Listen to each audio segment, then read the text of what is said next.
Bonjour à tous et bienvenue dans ce nouveau JT de l'OM. Nous sommes au lendemain d'une désillusion européenne, la défaite face à Francfort. Et à 3 jours de Lyon-OM, il y a donc beaucoup de choses à dire dans ce JT de l'OM avec nos invités. Bonjour Christophe Pignol, notre consultant foot. Salut Christophe. Nous sommes également avec Fabrice Lamperti, reporter à la Provence, reporter OM à la Provence, et Mario Albano, grand reporter au service des sports de la Provence. Bonjour messieurs. Merci d'être avec nous sur ce plateau. Alors, on va évidemment revenir sur cette défaite in extremis hier soir dans un Orange Vélodrome désert, évidemment à huis clos face à Francfort, premier match de poule de la Ligue Europa. On va revenir donc sur cette défaite. Le Vélodrome était à huis clos, en effet. Les Allemands étaient quand même réduits à 10 en deuxième mi-temps. Maxime Lopez, en conférence de presse, a parlé d'une faute professionnelle. Est-ce que vous êtes d'accord avec lui sur cette défaite de l'OM? Maxime Lopez parle de faute professionnelle.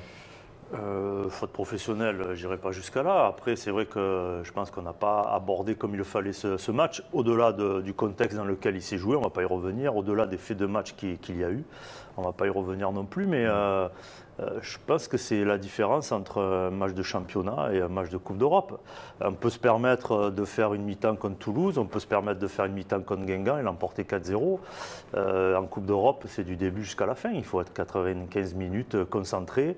Un match n'est jamais gagné. On a eu une première mi-temps plutôt intéressante et puis en deuxième mi-temps, on n'a pas mis les ingrédients qu'il fallait. Donc voilà, on a vu hier, je pense, encore une fois, mis à part le contexte, mais on a vu la différence entre un match de championnat et un match de Coupe d'Europe. Tous les progrès qu'on a à faire. Fabrice, vous êtes d'accord? C'est quoi? C'est la concentration qui a manqué? Les joueurs ont pris ce match un peu à la légère, peut-être? Non, pour moi, ce qui a vraiment fait défaut hier, c'est le réalisme offensif, parce que l'Olympique de Marseille, via Valère Germain ou Florian Thauvin, a eu les occasions pour creuser un peu plus l'écart avec Francfort. Ocampos a rapidement marqué, donc on craignait tout ce problème avec l'ambiance. Finalement, les Olympiens ont été rapidement dans le match malgré tout.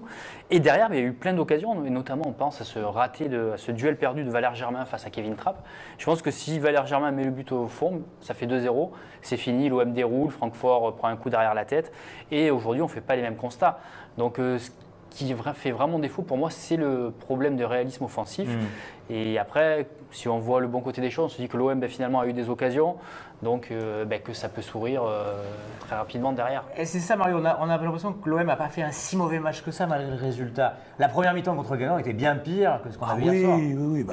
En fait, ce type de match s'était déjà produit la saison dernière, tu vois, contre Ostende, Braga ou Bilbao, mais l'OM avait marqué plus de buts en première mi-temps avant de baisser un petit peu de pied. Là, le problème, c'est que les Olympiens n'avaient qu'un seul but d'avance. Là où contre Ostende, ils en avaient rapidement pris 3. Contre Bilbao et Braga, ils en avaient aussi. Donc, leur petit trou dans le match avait été moins préjudiciable. Parce que en fait, hier, c'est vrai que les Allemands ont eu d'autres occasions. Ils auraient pu marquer avant. Pelé a fait un bel arrêt, mais je suis absolument d'accord avec Fabrice. Hier soir, l'OM a eu des occasions. Il aurait suffi, entre guillemets, de les mettre au fond pour se donner de la marge. C'est là la grosse différence entre l'OM d'hier et l'OM des matchs précédents, qui avait marqué beaucoup de buts, en avait aussi encaissé.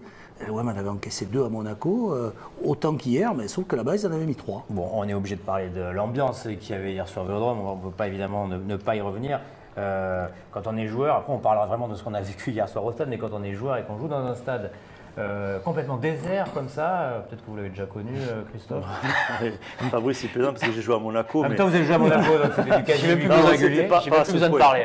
Pas à ce point, mais c'est vrai qu'il y a eu des matchs où on entendait les spectateurs parler, bien évidemment. Mais après, dans ce contexte-là, non. Franchement, j'ai jamais connu un huis clos total, surtout dans un stade aussi magnifique que celui de l'Orange Vélodrome. Mais c'est vrai que ça ressemble à un match amical. Il faut trouver des sources de motivation supplémentaires. C'est pire qu'un match amical. Il y a plus d'ambiance lors des matchs amicaux.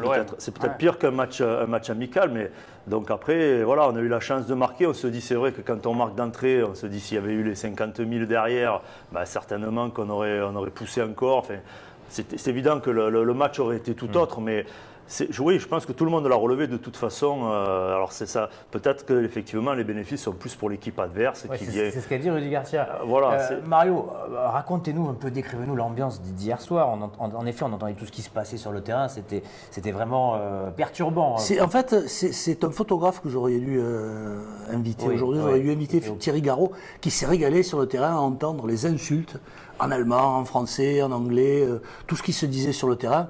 À l'arbitre aussi en particulier, qui heureusement ne comprenait pas le français, sinon il y aurait peut-être eu des cartons rouges. C'est vrai que c'est ça qui est bizarre. On entend toutes les conversations, on entend les commentateurs radio devant. Mais cela dit, n'oublions pas que en dépit de cette absence d'ambiance, cette absence de soutien, l'OM a eu des occasions, on en revient à ça en première mi-temps. Il y a eu le but, il y a eu d'autres occasions, les belles actions de Payet, les occasions de Germain, celles de Thauvin. Donc malgré ça, l'OM aurait très bien pu mener largement à la mi-temps. C'est plus... Effectivement, sur la deuxième mi-temps et sur l'arbitrage, je pense qu'on va pouvoir y revenir, on va y revenir. Que cette absence de public a pesé. Oui, parce qu'en effet, Fabrice, il y a eu des décisions un peu litigieuses, un peu discutables en tout cas. Peut-être qu'avec la pression du public, les décisions arbitrales, et puis peut-être qu'il y aurait eu ça aurait un petit peu plus été favorable à l'OM si le public avait poussé, s'il y avait eu un public tout simplement. Oui, s'il y avait eu de public, et je pense aussi si le corps arbitral avait eu un peu plus de clairvoyance. Il y a ces arbitres de surface auxquels Rudy Garcia a fait référence, effectivement. En disant que ça ne sert pas grand-chose. Ouais. Mais c'est vrai qu'on les a vus à un moment, il y a des actions qui se passent sous leur nez, sans parler des pénaltys, la bousculade avec Thauvin. Je pense que c'est quand même assez limite, c'est pas sûr, mais c'est vrai que la main sur le centre de Maxime Lopez, me semble-t-il, ça me paraît compliqué de ne pas la siffler. On a vu lors du dernier mondial, où justement il y avait le VAR qui était là, on a vu des pénaltys sifflés pour beaucoup moins que ça. Donc c'est vrai que le corps arbitral n'a pas fait vraiment preuve de clairvoyance, il y avait des actions sous leur nez. L'arbitre ne savait pas s'il y avait corner ou s'il y avait sortie de but. Ouais. Donc c'est quand même assez hallucinant et on se demande vraiment à quoi servent ces arbitres. Moi, au-delà des arbitres, parce que bon, ils font des erreurs comme des joueurs peuvent. Radonjic, il a fait une transversale d'amateur, mais c'est l'UEFA. Pourquoi l'UEFA veut se distinguer en n'instaurant pas la VAR, qui existe en Coupe du Monde, qui existe dans certains championnats? Il se distingue là, alors que. Ouais, ni en Europa League, ni en Ligue Europa. Il y a toute la technologie, tout est disponible, les arbitres ont pris l'habitude, donc ils pourraient très bien le faire. Et c'est vrai qu'on a aujourd'hui cette frustration, parce qu'on peut dire ça prête à interprétation, peut-être qu'il y avait, peut-être qu'il n'y avait pas. En championnat, l'arbitre, quand il y a un doute, il peut revoir les actions. Ce qu'aujourd'hui, en Coupe d'Europe, seuls peuvent faire les téléspectateurs. Et c'est encore une injustice que les arbitres aient moins d'armes que les téléspectateurs. On regrette déjà la non-utilisation de la vidéo, alors que ça fait que quelques mois qu'elle est en vigueur. C'est la vraie anomalie. Rudy Garcia l'a signalé à la fin du match. Mais c'est vrai, on sent qu'il y a une étape qui a été sautée. Je veux dire, passer à la Coupe du Monde avec cette assistance. En championnat, l'assistance aussi. Puis là, en Ligue Europa, d'un coup, on n'a plus rien. Alors c'est vrai qu'on peut nous expliquer qu'il y a les arbitres de surface. Mais franchement, à quoi ils servent, quoi.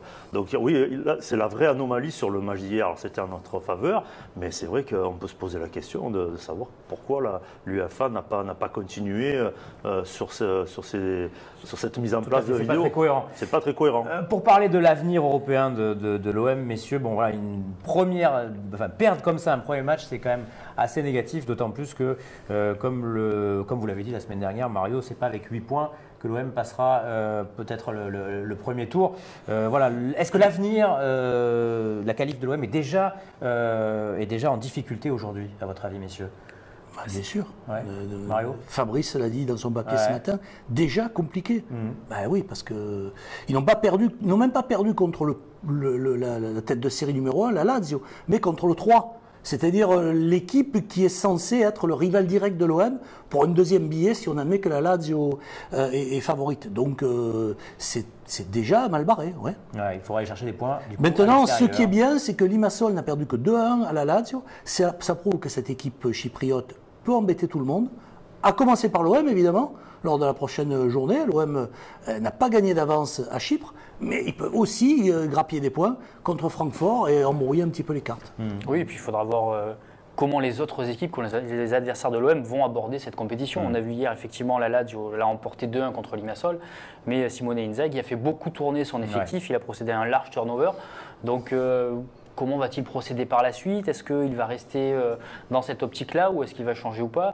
Donc, c'est des choses qu'il faut prendre en considération et dont il va falloir tenir compte jusqu'au bout. Là, il y a eu un turnover assez modéré de la part hier soir de Rudy Garcia. Hein, quasiment la moitié de l'équipe. Oui, il y avait quand même 5 joueurs qui avaient changé. Après, il fallait s'y attendre aussi, avec le match de Lyon qui se profile, il fallait s'y attendre. Après, je pense que c'est aussi symptomatique, on parlait tout à l'heure des occasions ratées par Germain, mais c'est un peu symptomatique, manque de confiance. Il a peut-être senti Mitroglou lui passer un petit peu devant, manque de confiance pour un buteur, c'est redoutable. Et puis, il y a des joueurs qui jouent moins. Il y a des joueurs qui jouent moins. Il y a des joueurs qui jouent moins. Peut-être que c'est des joueurs qui veulent se montrer. Forcément, c'est pas peut-être, c'est sûr. Ils veulent se montrer. Je trouve qu'il y a parfois des incohérences. Mais moi, il faudrait quand même expliquer pourquoi Maxime Lopez se retrouve entre les deux centraux. Je n'arrive pas à comprendre sur la deuxième mi-temps. Alors peut-être c'est des consignes de Rudy Garcia, mais dans ces cas-là, il faudrait dire à Rudy Garcia que ça sert à rien. Je vois pas pourquoi il vient se mettre entre les deux axiaux, alors qu'on a des bons relanceurs et que forcément on manque de joueurs au milieu de terrain, de relais. Donc pour moi, alors est-ce que c'est lui qui prend l'initiative de se montrer, de prendre le jeu à son compte? Mais pour moi, c'est une vraie interrogation. Je n'arrive pas à comprendre pourquoi Maxime Lopez se retrouve au même niveau que nos centraux. Oui, je suis d'accord avec Christophe. Je pense que c'était plus à Strootman de venir faire ça et à Lopez d'être un cran plus haut. Et d'ailleurs, la grosse déception d'hier, c'est quand même Strootman, hein, qui avait été très bon à Monaco et qui là, hier, a été un petit peu obscur. Et j'ai l'impression qu'il s'est toujours placé là où n'était pas Lopez, qui ne s'est pas vraiment imposé au milieu, alors qu'effectivement, je crois que c'est lui qui aurait dû venir entre les deux centraux pour être le premier relayeur et Lopez un surtout que je pense qu'un joueur comme Maxime Lopez est capable, a les qualités, les capacités pour évoluer de la même façon que Sanson. C'est-à-dire que Sanson, c'est un joueur qui cherche systématiquement à aller de l'avant. Et je pense que Maxime Lopez peut faire ce genre de boulot, c'est-à-dire être le relayeur, mais le relayeur offensif. Et pas à chaque fois revenir en arrière et servir, pour moi, qui ne sert à rien. Donc je pense qu'il a les qualités pour faire ce que fait Sanson depuis le début de la saison. Je pense qu'il peut le faire. On a vu également hier soir Nemanja Radonjic. Très dure soirée pour ce joueur qui offre la victoire à Francfort. Voilà, pas facile pour lui de s'intégrer, de se faire une place dans l'équipe quand on commence comme ça. Oui, déjà on se souvient de son entrée en jeu contre Guingamp dimanche. Ouais. Il a eu un ballon principalement à négocier et les supporters ont eu l'impression de revoir Clinton N'Jie à l'œuvre. Quand on sait toute l'estime que les supporters portent à Clinton N'Jie, ça montre ce qu'ils pensent. Surtout pas Mario, je crois. Mais non, mais c'est dur effectivement cette relance. On se demande encore ce qui lui est passé par la tête, mais ça reste un fait de jeu. Je pense que un fait de jeu aussi cruel soit-il, mais ce joueur est quand même passé par un club, l'Étoile Rouge de Belgrade, où il y a quand même aussi une pression énorme. C'est vrai qu'ici on ne s'en rend pas forcément compte, mais regardez le match contre Naples en Ligue des Champions. Le tifo qu'il y a eu, l'ambiance qu'il y a eu au stade de Belgrade avant le match, c'est quand même quelque chose d'assez au Maracana, c'est quand même quelque chose d'assez fort. Donc je pense que Radonjic est quand même assez habitué à vivre à ce type d'ambiance, ce type de pression. Hier, il devait être content qu'il n'y ait personne dans le stade. Je pense à la fin du match, parce que c'est vrai que c'est incompréhensible sinon, de faire une erreur. Sinon, il n'aurait pas raté. Ouais, sans doute. Ouais. Mais... Je sais pas. C'est assez incompréhensible. Mais je pense qu'il se relèvera de ça. Tout ça pour dire que c'est. Je pense que c'est quelqu'un qui a du caractère et qui se relèvera de ça. Alors, je pense qu'il ne faut pas le juger. C'est tellement gros, parce que c'est quand même faire cette relance, c'est vraiment tellement gros qu'on ne peut pas le juger là-dessus. Bien sûr.